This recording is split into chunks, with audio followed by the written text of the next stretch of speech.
Against the Storm, against my sanity. Um, this game has little hooks in me, and the most frustrating part about this whole thing isn't even the game, is that I probably the last time I checked, I was like approaching near 200 hours. I think it was like around the 190 ish mark. And this video is probably only going to be about 10 to 12 minutes max. Anyway, Against the Storm is a resource management city builder game, more so on the resource management side. The actual laying out and planning out the builds of your city and all that, like paths and stuff, like it is to like a little bit of an extent, but like it's primarily going to be the resource aspect of the game. It also has some roguelike elements, as there is a level of randomness from the blueprints, which are going to be the buildings you're going to be able to build, which sometimes the game just feels the absolute need to just not give you what you need, but whatever. Instead of it being a more like more other, typical city builder, resource management games, not being like one campaign or city or whatever that spans from, like a few hours to like, a couple. What's the word for like tens? Oh yeah, tens of hours. It's more of like a 20 to 40-minute runs. The premise of the game is that you are a viceroy for the queen. Your job is to create settlements and reach these seals to extend the blight storm, which resets the cycle every few years. And the seal extends that storm, allowing you to venture out further and get to further seals to extend it further. All that.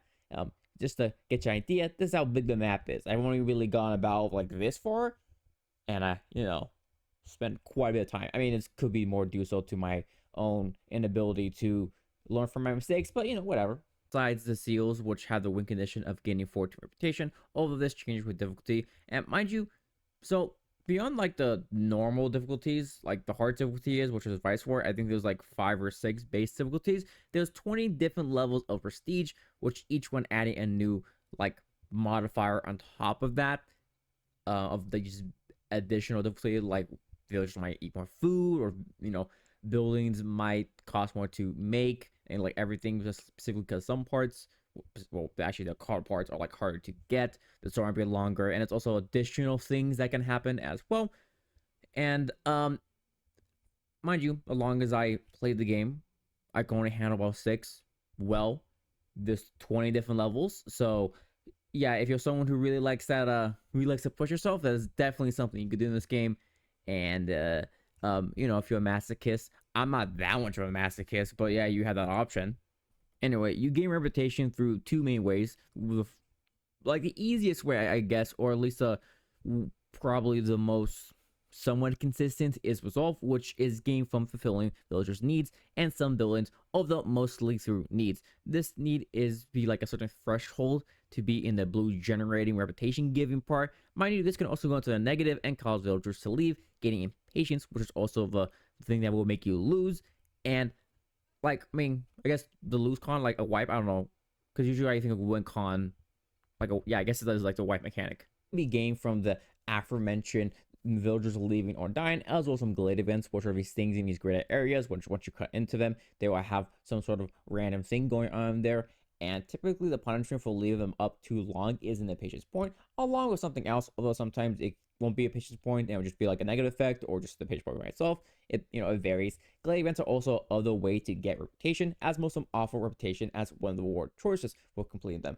Reputation, I feel like I should write like different. I don't know. I feel like I'm saying the word too much. Anyway, it gives you stuff for more blueprints, so you can get more buildings, so you can make more stuff, and that's gonna be really, really what you want, need, because it isn't just like having more shit. It's also the fact that typically the game just decided not be very kind to you and didn't give you some buildings that you very much need. So yeah.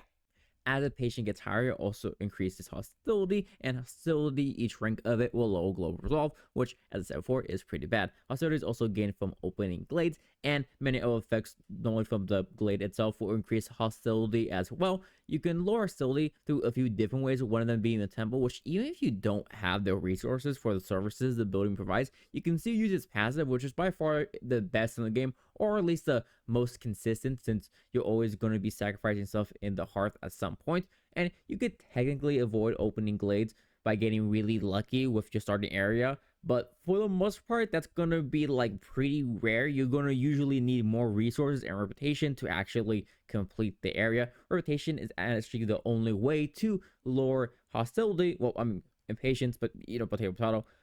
but besides one, but that corner stone's like really rare. So like that's pretty much to the game. Like there is like the actual seals settlements themselves, which the only thing that's really different is that instead of actually using reputation to win those settlements, you need to reforge a seal, which has some extra things you need to do, and the plagues during the storm. But besides that, it's pretty much the same. And like I I want to say more about the game, but it's just like it's just that it's fairly basic in terms of what it's doing. It's nothing really crazy, no really insane mechanic or anything like that. It just does that tricky resource time management balance just really well. Just that best way to scratch that. If you're like me and had that kind of like somewhat masochistic trial and error part of the brain where you can just keep trying over and over again and thinking more and more different strategies, this game is gonna be perfect for you, particularly if you do like city builder resource management type games. Combined with some really good just quality of life features in the game, the encyclopedia, like just easy to see what everything does, like particularly because I would always forget what building made what and what the alternative resources was to make that thing. So being able to just right click and see what it does, what it is, its special bonuses and all of that, the ability to shift click on things like woodcutters camps and assign them all the same type of cutting filter, being able to see what type of races assigned where, and if they have a bonus being there, and being able to hover over stuff and just explains to you when something is or isn't. It's all just nice. It just flows nice. There's no really like sort of annoying little thing you have to do. Everything just kind of flows like perfectly. Like it really isn't anything I have to complain about it. So yeah, I could blab about like every tiny little detail as you know like for example, the game does mildly promote racism within as one of the strategies, which you can find out exactly what I mean by that. But it's fun discovering all those things for yourself. So yeah, play the game. If anything I said sounds interesting, definitely check it out. It also has an overwhelming positive review on Steam, which in my opinion is like probably like the gold standard of if a game is good or has like a sort of quality that makes it like really appealing to that like demographic of people. So yeah. Anyway, thanks. Hopefully you found this helpful. And I also want to tell you not to take any classes that have to do with organic chemistry.